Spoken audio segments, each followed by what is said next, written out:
பணியை தனியார் முதலாளிகளுக்கு ஒப்பந்தம் விட்டுவிட்டு தூய்மை பணியாளர்களுக்கு நிரந்தர வேலை தராமல் 3 வேளை உணவு கொடுப்பது அவர்களை சமாதானப்படுத்துவதுதான் என சீமான் தெரிவித்தார். சென்னை அண்ணா பல்கலை போலி பேராசிரியர்கள் மோசடி புகாரில் ஒரு கல்லூரி மீது மட்டுமே எஃப்ஐஆர் பதிவு செய்யப்பட்டுள்ளதாகவும் திமுகவினர் நடத்தும் கல்லூரிகள் மீது எந்த மேல் நடவடிக்கையும் இல்லை என்றும் அறப்போர் இயக்கம் குற்றம் சாட்டியுள்ளது.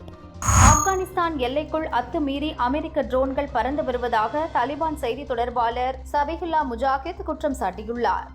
தங்கம் பார்க்க மிகவும் அழகாக தான் இருக்கிறது, ஆனால் தங்கம் விலையை பார்த்தாலே தற்போது பயமாக இருக்கிறது என நடிகை ஆண்ட்ரியா தெரிவித்தார். காங்கிரஸ் கட்சியை நாடே ஏற்க மறுத்துவிட்டது. அக்கட்சியை இனி யாராலும் காப்பாற்ற முடியாது என்பதை காங்கிரஸ் தலைவர்களே கூட தனிப்பட்ட முறையில் ஒப்புக்கொள்கின்றனர் என பிரதமர் மோடி தெரிவித்துள்ளார். ஏடிபி இறுதிச் சுற்று எனப்படும் ஆண்கள் டென்னிஸ் சாம்பியன்ஷிப் போட்டியில் இத்தாலியின் ஜானிக் சின்னர் இறுதிப் போட்டிக்கு முன்னேறினார்.